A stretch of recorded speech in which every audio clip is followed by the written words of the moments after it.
Man, do we really have to do this video? It's gonna suck. I mean, all your videos suck, but yeah, we do have to. I honestly don't even know how to fake the enthusiasm. It's like, oh, now we get the brown paint. Yeah, I honestly don't care. And action.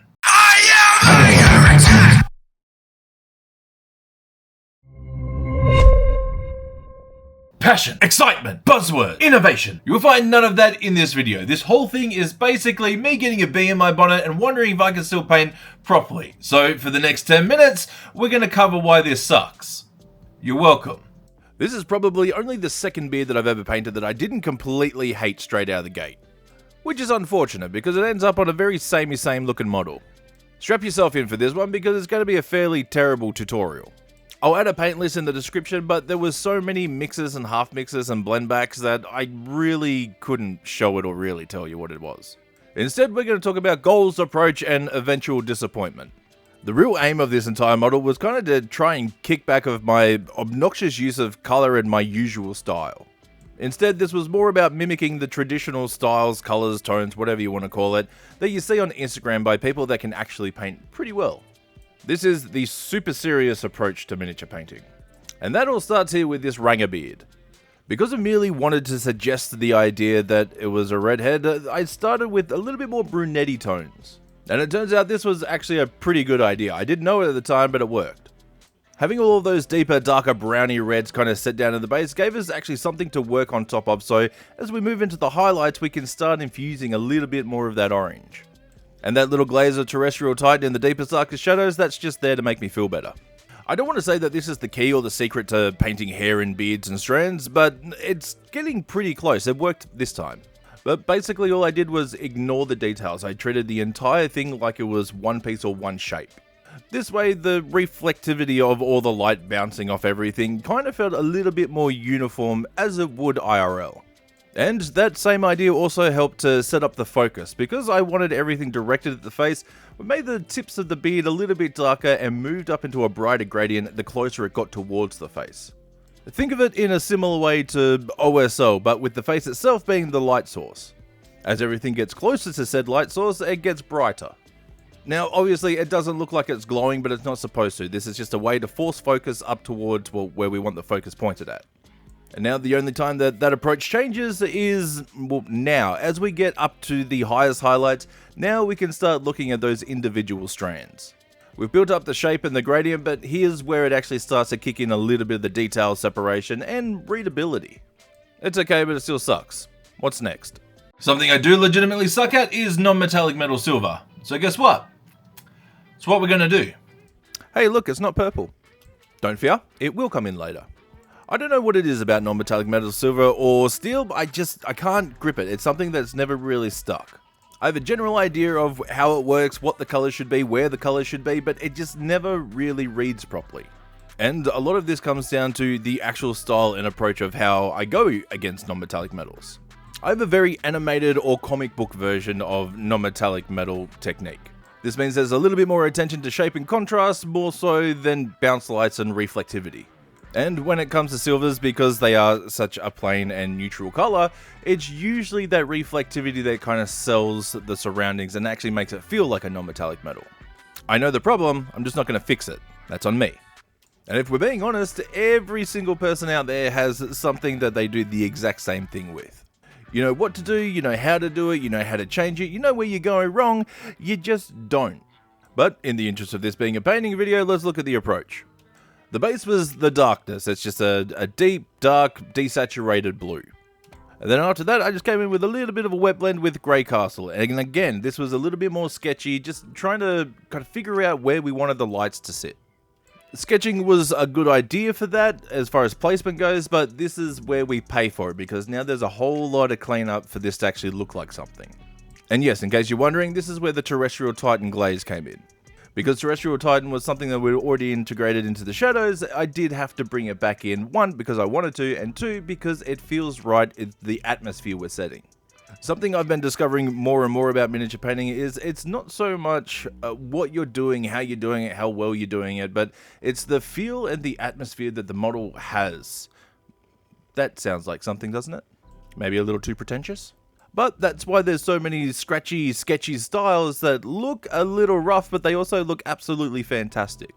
This may not be one of them, but it is something towards that direction. Being a little bit more choppy and gritty does give it a bit more character than your usual smooth blends. Pants and boots. Here comes the fucking brown. Okay, there was a couple of goals here. I don't really paint with brown almost fucking ever. And because we're doing somewhat of a realistic setting, the pants had to be brown, the boots kind of had to be brown as well, to make sense. But that's where we were going to run into a problem, because if it was all the same kinds of browns, it was just going to look like the pants were covering the boots, or that they were built in like those stupid Stephen Curry step backs that they had out a while ago. Building in socks to a shoe is a stupid fucking idea. But getting back on track, there were two things that we really did to try and help that separation. One was stippling. Yeah, I did a lot of stippling to make it feel like the pants were a little bit more matte, a little bit more worn down, and to feel like a material that was different than the boots. The boots were going to be leather, because fucking obviously. But that change in texture automatically feels like it's a different material, which it should be.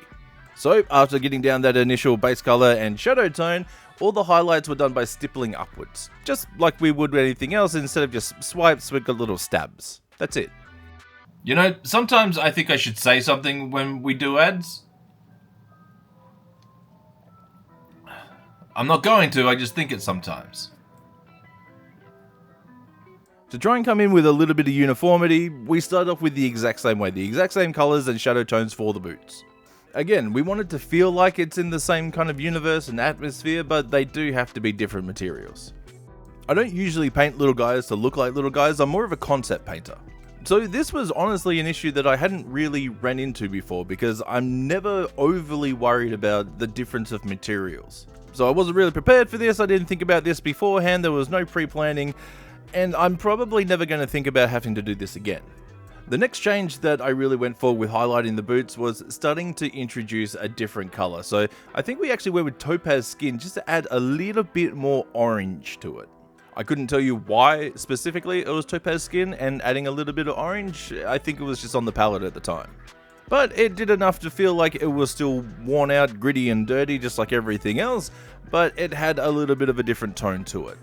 And honestly, that little change of hue was enough to be able to go back to the original highlight color that we used for the pants and kind of tie it all back in together again. Going back into roughly the same colored highlight made it feel like there was a little bit more light continuity. But the big changer was actually coming in with a little bit of voodoo shade after all that and giving it a very light tint. This wasn't put on as a heavy wash to sink into details and make separation and pooling, all that kind of shit. It was just there for color. We done yet? Ugh. If you've caught this channel before, you've seen this recipe 100 times. Carnelian Skin Demigod Flames Ice Yellow. So instead of going over this for the 148th time, let's talk about why it sucks. Now obviously sucks is a very subjective term. It's used very broadly with negative connotations, and that's exactly how I employ it. But in this instance, there is a little bit of nuance added. Overall, as far as quality and paint job goes, I don't actually hate it. My actual problem with this and just about everything else in this style is, it's fucking boring.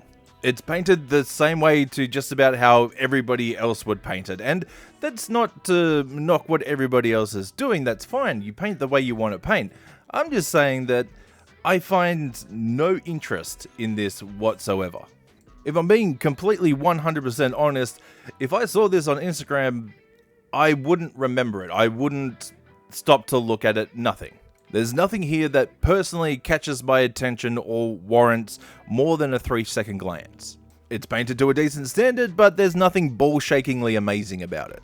Which is also kind of the reason why this video exists. Even if you're watching this video now or you've seen the shorts of this, you may have already seen the shorts but don't remember it, which proves my point. But this is not a miniature that goes down in history. This is not a miniature that ends up in somebody's inspiration folder. Which is also why I didn't really take the time to turn this into a full tutorial. If this is how you paint and what you like, I wish you all the best in whatever you do. And if you do paint this way and you send me photos or you want me to look at it, I will absolutely put in the time and congratulate you on a lot of different things about it. But realistic immersion is not why I paint, it's not what I paint. My joy in this hobby is painting eye-bleedingly bright and vivid, obnoxiously printed shit. Just the stupidest thing I can imagine, whatever I find funny at the time. You can take painting seriously without being so damn serious. Remember, for a competition piece that I spent 20, 30, 40 hours on, I painted a dick on the back of the plinth. And that's not to belittle anybody's efforts or make a grand statement to the community, that's just, I find that funny. And honestly, that's how I like to spend my hobby time, just having fun. There's already enough fun sucked out of this hobby without having to try and do it yourself to keep some weird standard. If you like recreating sets from the Lord of the Rings with terrain, do it. If you want a Codex compliant army with all the sigils and markings, do that. However you enjoy it, enjoy it. And I'll just be over here painting rainbow leopard print. I'm not going to do any big fancy glory shots, and this isn't even the plinth that it's going to stay on. It's just a final shot to say that it's finished and it exists. And I'm never doing this again. As always, a massive thank you to InGames, the Army Painter, Corvus Belly, and the best Patreon members in the world. Big love, you filthy heretics.